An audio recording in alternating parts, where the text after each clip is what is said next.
Fala pessoal, sou Petiano Matheus Carvalho e essa é mais uma videoaula do grupo PET Elétrica. Bem, essa é a nossa primeira aula sobre circuitos de primeira ordem. Já terminamos de ver todos os teoremas para análise de circuitos e agora vamos ver de fato como aplicá-los a circuitos que não têm somente resistores e fontes. Agora vamos inserir capacitores e indutores em nossos circuitos. Antes da gente começar a jogar circuitos aqui e começar a analisá-los, vamos definir primeiro o que é um circuito de primeira ordem. Essa primeira ordem diz respeito à equação diferencial que vai ser encontrada após analisar o circuito. Então, ao resolver um circuito de primeira ordem, vamos encontrar um EDO de primeira ordem.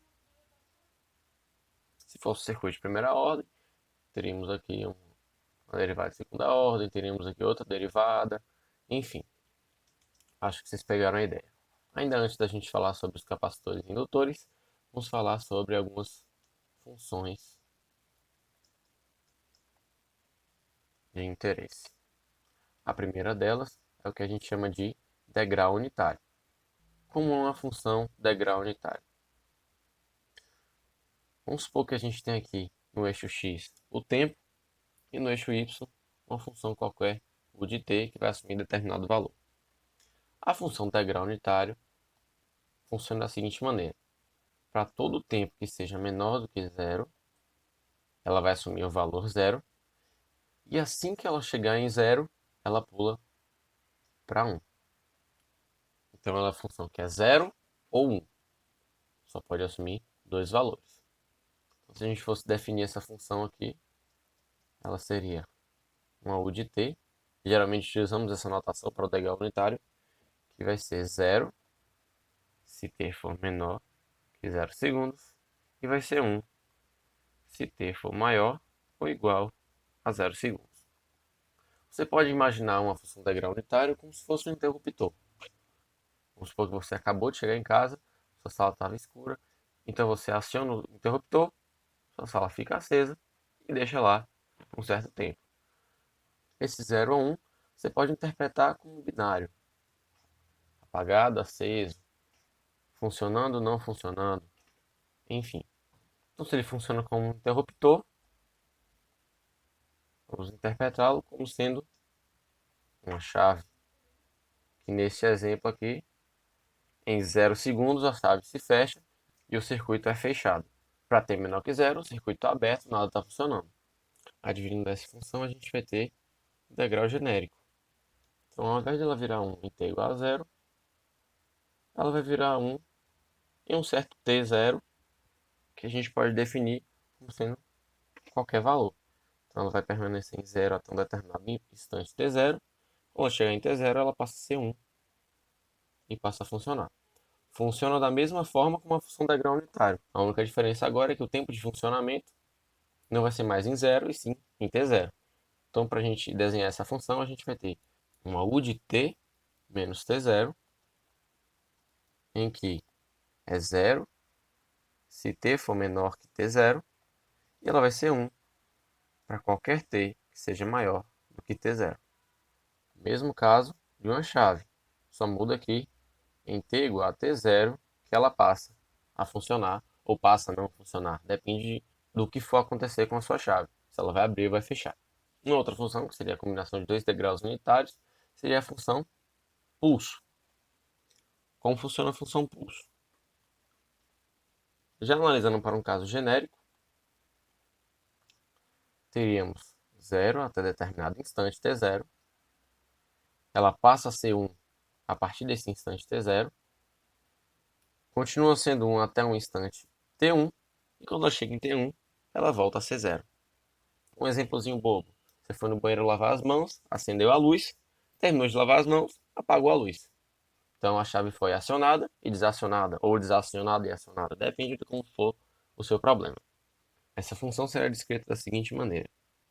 A gente tem um pulso que vai ser 0 para t menor que t0, passa a ser 1 quando t for maior que t0 e menor do que t1, volta a ser 0 para todo t maior ou igual a t1.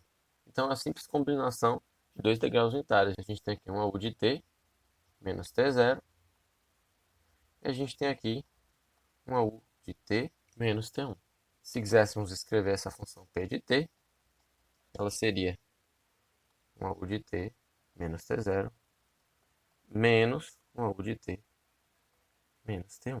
Não se preocupem que vocês não vão precisar desse rigor matemático todo, mas entendam o funcionamento das funções integral unitária e pulso, para você saber na hora de analisar esse circuito quando ele for chaveado. Por último, falamos da função pulso, vamos falar agora do impulso, ou também chamado de delta de Dirac. A função delta de Dirac é simplesmente a derivada de uma função degrau. Então, ela é uma função que está em zero, enquanto t é menor que zero. Quando ela chega em zero, ela assume a derivada da função degrau. Só que a derivada da função degrau tem um pico infinito e área 1.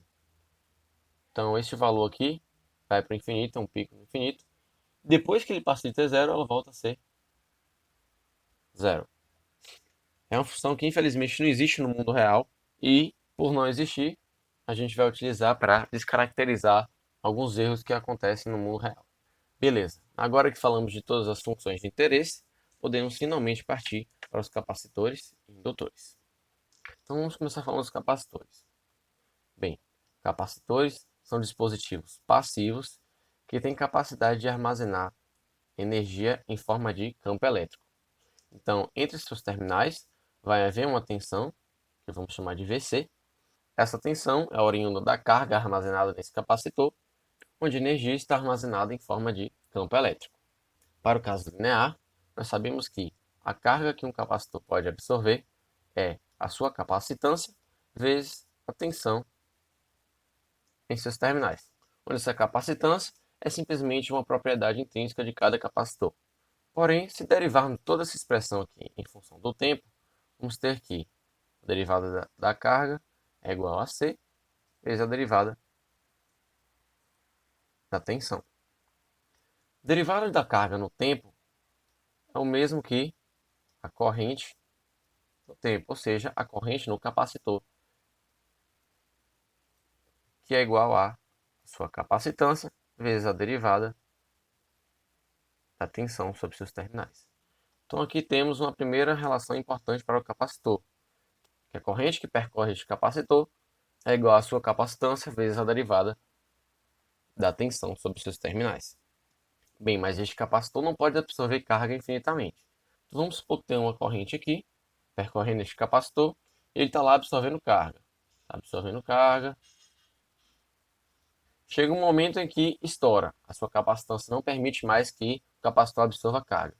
Se não vai mais haver absorção de carga pelo capacitor, não vai haver mais condução de corrente, ou seja, em regime permanente, o regime permanente entenda, para um T muito grande, ou seja, tendendo a infinito, todo capacitor que estiver sendo carregado vai se transformar num circuito aberto. Ou seja, ele não vai mais permitir a passagem de corrente.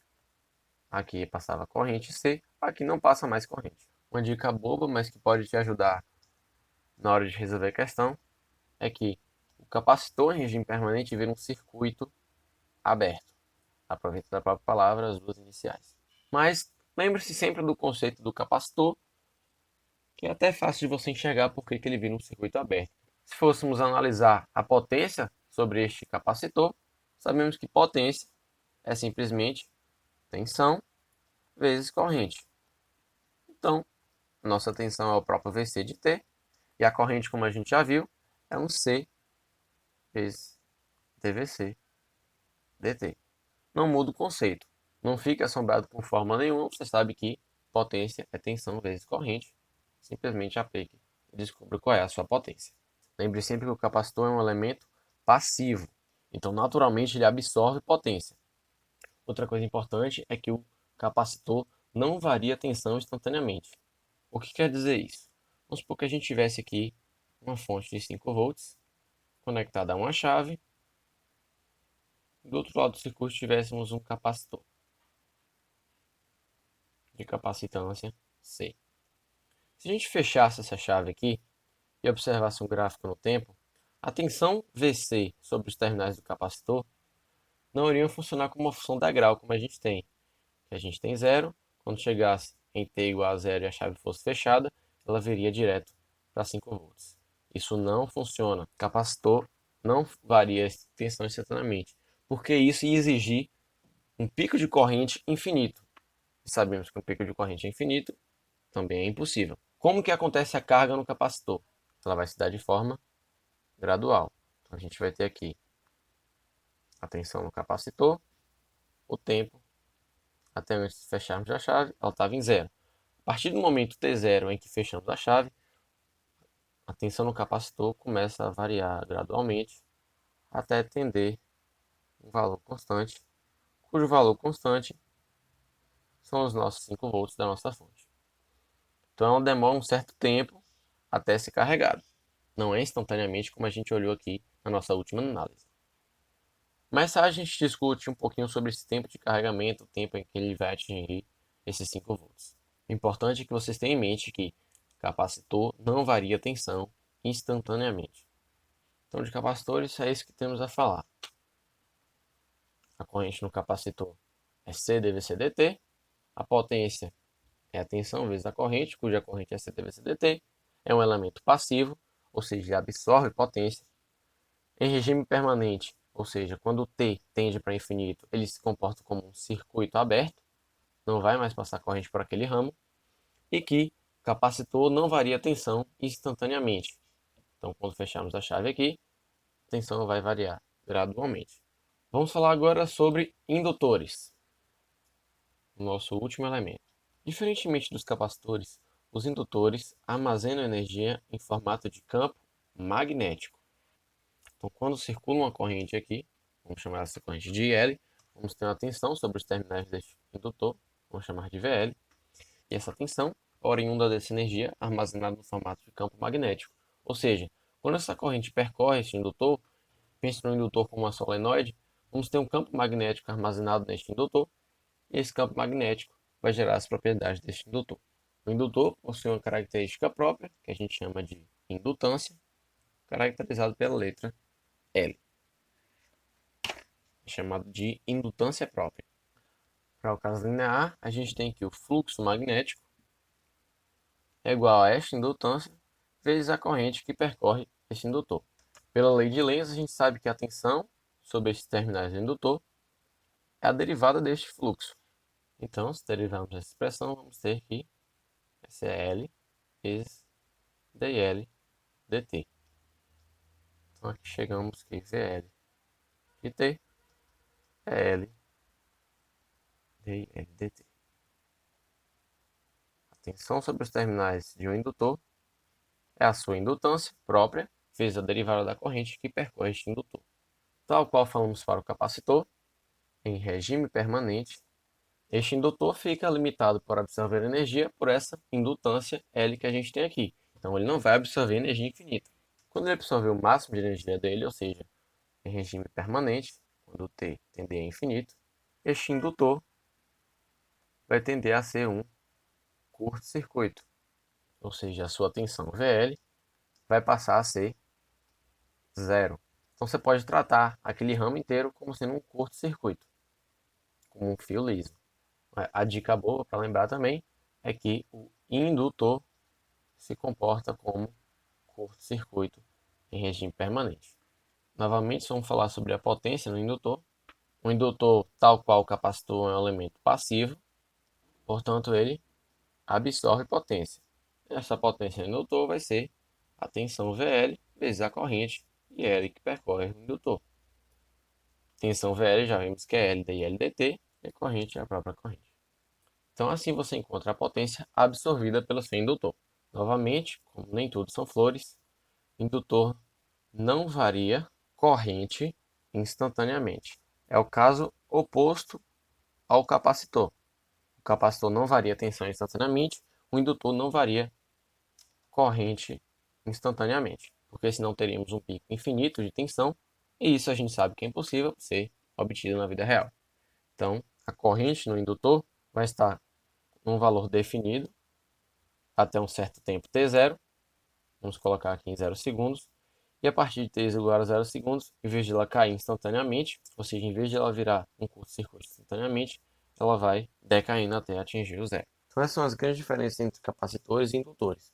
O capacitor não possui tensão até o instante t0. Quando a chave é acionada, ele começa a absorver tensão até quando fica em uma tensão fixa. Já no indutor, a corrente tem um valor determinado e a partir do momento em que a chave é acionada, essa corrente começa a decair suavemente, não instantaneamente, como a gente já viu que é impossível. Beleza. Agora que já vimos nossas funções de interesse, já determinamos como funciona o capacitor e o indutor, já estamos prontos para começar a analisar os nossos circuitos. Então, na próxima aula já vamos ver a resposta natural para circuitos RC e RL. A gente se vê na próxima. Um abraço e até mais.